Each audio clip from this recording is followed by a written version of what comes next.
আমি ভোট করতে পারলাম না, তাহলে কি ছিটছেন আপনারা ক্ষমতায় বসে? কোন দলকে নির্বাচিত করা মানে ক্ষমতায় বসানোর জন্য আমরা আসি নাই, তো কি ছিটতে আসছেন? আপনাদের ঘাড়ে পা দিয়ে আমরা ক্ষমতায় আসি নাই।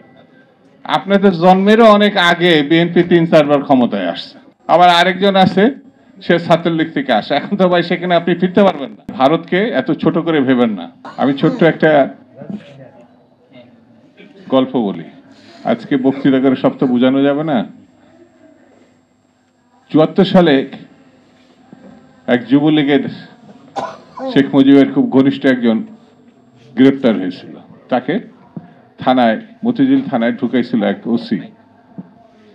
তো ওসি ঢুকানোর পরে সে তো খুব হাসাহাসি করছে যে যুবলীগের নেতা, কারণ বঙ্গবন্ধু আছে, তো রাখতে পারবে না। তো ওসিকে খুব বিনয়ের সঙ্গে বলল, ভাই আপনার বুকের যদি একটা লোম ছিঁড়ে আমার একটু দেন তাহলে বড় উপকার হয়। তো বলে, কেন? বলে, পরে আমি বলবো। লোমটা সে ছিঁড়ে তাকে দিল, সে পকেটের মধ্যে, একটা খামের মধ্যে পকেটে রেখে দিল। রেখে দেওয়ার কিছুক্ষণ পর 32 নম্বর ধানমন্ডি থেকে যথারীতি টেলিফোন আসলো, যুবলীগের নেতা বলে কথা, ছাড়, ধরছিস কেন? যথারীতি ছেড়ে দেওয়া হলো খুলে। তো তখন ওই আসামি যুবলীগের নেতা যাওয়ার সময় হঠাৎ করে ওসির বলল যে, তখন একটা লোম ছিঁড়ে রাখলেন, বললেন না তো কিছু। বলছে, ভাই আমি জানতাম আপনি ছাড়া পাবেন, তো যার সময় বলবেন না, একটা লোমও তো ছিঁড়তে পারেন নাই, সেই জন্য একটা লোম ছিঁড়ে পকেটে রেখে দিস, আপনি যান। এই সরকারের অবস্থা আছে, একটা লোমও ছিঁড়তে পারে নাই, একটা লোমও না। পুলিশ যারা খুন করলো, ছাত্রলীগ, যুবলীগ, আওয়ামী লীগ, নির্বিচারে মানুষ খুন করলো। এখন ভারত দোষারোপ করছে হাসিনাকে তো আমরা নিয়ে আসি নাই, সেনাবাহিনী তাকে পৌঁছাই দিছে সসম্মানে। যদি অপরাধ করে থাকে, ভারত তো করেনি, সেনাবাহিনী করেনি। আরে বাবা, কি মারাত্মক অভিযোগ না ভারতে! তার সঙ্গে কথা বলেন, আমার মাথা মাঝে মাঝে আওলা জাওলা হয়ে যায়। আমি ভোট করতে পারলাম না, তাহলে কি ছিটছেন আপনারা ক্ষমতায় বসে?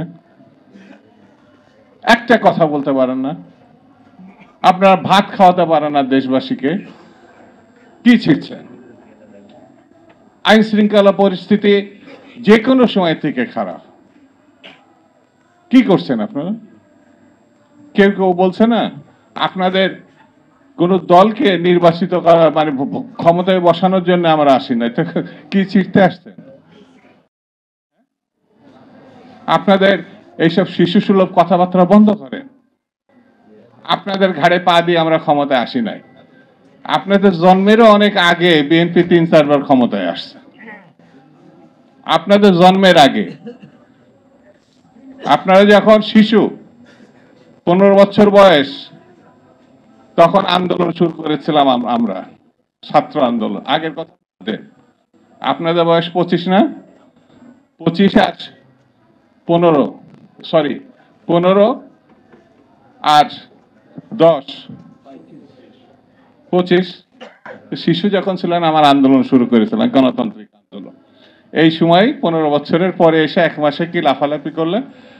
সবাই তো নাম বাদ দিয়ে আপনাদের ছায়াতলে গিয়েছিল, বৈষম্য বিরোধী ছাত্র আন্দোলন গিয়েছিল না? ছাত্র দল নাম নেয় নাই, ছাত্র ইউনিয়ন নাম নেয় নাই, শিবির নাকি তো বলে আমরা ছাত্রলীগের মধ্যে ছিলাম, বলে না ছাত্রলীগের মধ্যে ছিলাম। তার মানে যাকে পিটাইছে সেই তো শিবির পিটাইছে, শিবিরই পিটাইছে, পিটাইছে না? কি যে বলে, একটু বুদ্ধি জ্ঞান করেও কথা বলে না। আবার আরেকজন আছে, সে ছাত্রলীগ থেকে আসে। এখন তো ভাই সেখানে আপনি ফিরতে পারবেন না, কারণ সেটা তো নিষিদ্ধ সংগঠন। সে আবার বড় বড় কথা বলছে, ইলেকশন দেন, এটা সহজ পথ সসম্মানে ঘরে ফেরার। আরে ভাই, আপনারা এত ভয় পাচ্ছেন কেন? এত বড় একটা গণ অভ্যুত্থান করেছেন, বিপ্লব করেছেন, দেশবাসী তো আপনাদেরকে চিনে, আপনাদেরকে ভোট দেবে না, এটা আপনার কেন এই ধরনের সন্দেহ করছে? ইলেকশন দিলে তো আপনাদের জেতার কথা, জেতার কথা না? 90-এর গণ অভ্যুত্থানের পথে বিএনপি জিতেছে, ছাত্র দলের সরাসরি নেতৃত্বে তখন গণঅভ্যুত্থান এসেছে। তা আপনাদের নেতৃত্বে যদি গণঅভ্যুত্থান হয়, তা আপনারা তো একটা রাজনৈতিক দল গঠন করার চেষ্টা করছেন না? তাহলে ইলেকশন দিবেন না কেন? ইলেকশন দিলে তো জিতবেন। বিএনপি নাকি চাঁদাবাজি করে, বিএনপি নাকি দখলবাজি করে, বিএনপি নাকি ওই যে কে যেন আজহার নাকি মাঝহার একজন আছে, আগে ওরা খাইছে এখন এরা খেতেছে না, কি বলছে না? ভারতকে এত ছোট করে ভেবেন না।